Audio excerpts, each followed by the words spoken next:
Exactly.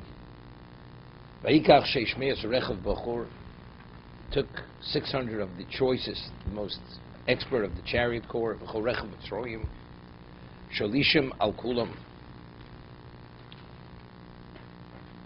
and those who oversaw them. It's the way the Targum, v'giborim imanin al kulam.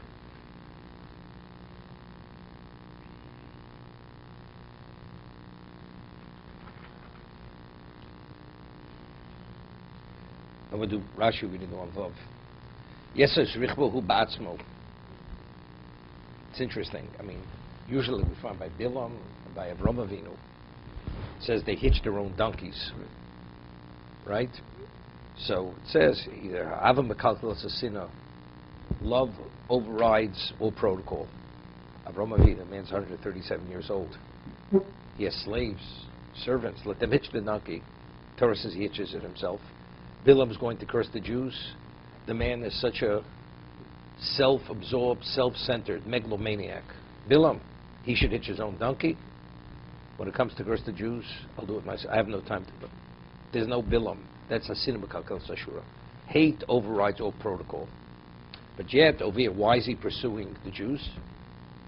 Because he was duped. He lost his right. Here it's not a hate, it's not a love issue. Here it's because time's of the essence. That's what it's about. And he wants to show the people that what? As we'll see in a moment, there's amalokachimo, moshchem edvorim. The people weren't so ready to go with him. He had to persuade them.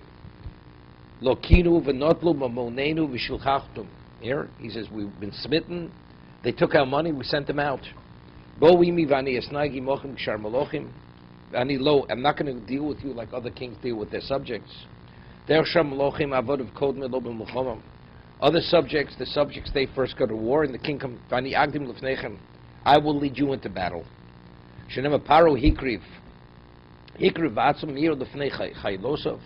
He brought himself closer, and he hurried before his soldiers. Other kings, they take the spoils. They take the pick of the spoils, then they let their subjects to take. Ani eshri mochem b'chelik, I will treat you equally. Shenema achalik sholo, that's what he said. Bochur nivchorim, bochur loshin yochid, the choice is korech mitzrayim mimon shkoshech shar rechev. Now the question is, meichon hoya behemus. We found that what by Borod, the animals were killed, and by Dever also, all the livestock were killed. So where did they get all these animals from? Imtom Mishom Mitzrayim, did it belong to the Egyptians? Harin Nemar V'Yomas Kol Mikne Mitzrayim. V'Mishel Yisrael, did they take it from the Jews? Harin Nemar V'Gamek Neinu Yelin Chimonu. They took their own livestock. Moshel Mishel Nihoya Hamiyori V'Hashem. These are the Egyptians who had fear of God. Mikar Hoy Reb Shimon Omer. Reb Shimon would say, Koshi Shebitzrim Shebegoyim Harog. The best of the Egyptians, you should kill them. Because you see, this is the best. It was their horses. Hatov Shem Nechoshim, the best of snakes. Ritzotzus Mocho, you should smash his head. Can't trust him. The best of them you can't trust. Shlishim Akulo Saritzvos, the overseers. Okay? Where else do you find the Yesoris V'Chbo? No life. Where did they teach on Torah Das in the third grade?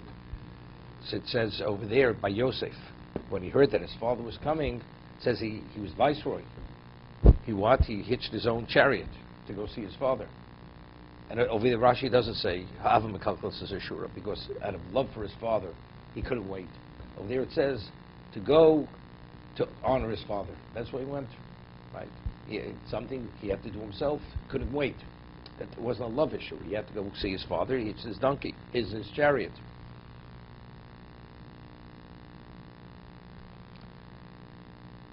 So it's interesting over here. He's hitched his chariot. He encouraged his people to go. But you see, he's not going yet. And at this point, it doesn't say God hardened his heart. Right? It doesn't say it yet. He's a saber rattler here. He's doing everything. But to really have a sufficient amount of confidence to go, because this is a suicide mission. If you lost 9 out of 9, at 10 out of 10, what's the likelihood you're going to succeed now? It's a suicide mission. So as a result of that, you could talk, you could be upset, you could smash vessels, you could do whatever you want and scream bloody murder, but factually, Paro's no fool. It's a suicide mission. Therefore, Pasuk Ches ve'chazik Hashem es Paro. The only way he's going to go, God had to strengthen his heart. He had to put him in a state of mind that is as rational as he may be. You know something? It's all or nothing at this point. That's strengthening his heart. V'chazik Hashem es Paro melech Mitzrayim. But it's interesting. Chazik Hashem es Paro. What do we have to mention before we spoke of melech Mitzrayim or Paro? Here it's Chazik Hashem es Paro melech Mitzrayim. Right? The answer is, because here it's all or nothing. That was take the irrational to make it rational. Because here it's all or nothing at this point. Because if they don't come back, he's no longer the king of Egypt. So what does he have to lose? He's not losing much. Vayirdof achri b'nei Yisrael, he pursued the b'nei Yisrael. It says v'yirdof. Singular. It says v'yirdofu. Why is v'yirdof? Right? He ran. What's the he? Why does it say v'yirdofu? So there's the story I was telling about the Chofetz Chaim. I always tell about the Chofetz Chaim. You know, the Chofetz Chaim, when he was already in his 90s, so they laid train tracks not far from Rodden. So whenever there was a new innovation, they would bring the Chofetz Chaim to observe it and to give his Das Torah, his evaluation, his understanding. What do we derive from this? What do we draw from this? In the olden days, the locomotive was called the hot car because you had a furnace there, and the cars that it pulled were called the cold cars. So they take them, they lift them into the cab of the locomotive, and they show up people. They're shoveling in the fuel into the oven, and this generates their turbine, and the others they just pulled. So they said, "What is the great Torah mind? What do we learn from this?" So he said in Yiddish, "We learned from here, as ein kalta can schleppen atoyzen kalta." That one hot person can inspire 1,000 cold people. You only need the inspiration. You have one person inspire, you can inspire thousands. You have one locomotive pulls hundreds of cars. They says that's what you learn from here. It's Vayirdof. If not for Paro, these people are not going. It says Vechazik Hashem is Leiv Paro. Doesn't say over here is Leiv Avodov. It's Leiv Paro. You could be convincing, inspirational. They're going. So therefore, it's Vayirdof. He's the one who's doing the pursuing. When he pursues, the others, they come along. Right? That you see clear to the singular. You don't know that. You know that. That's leadership.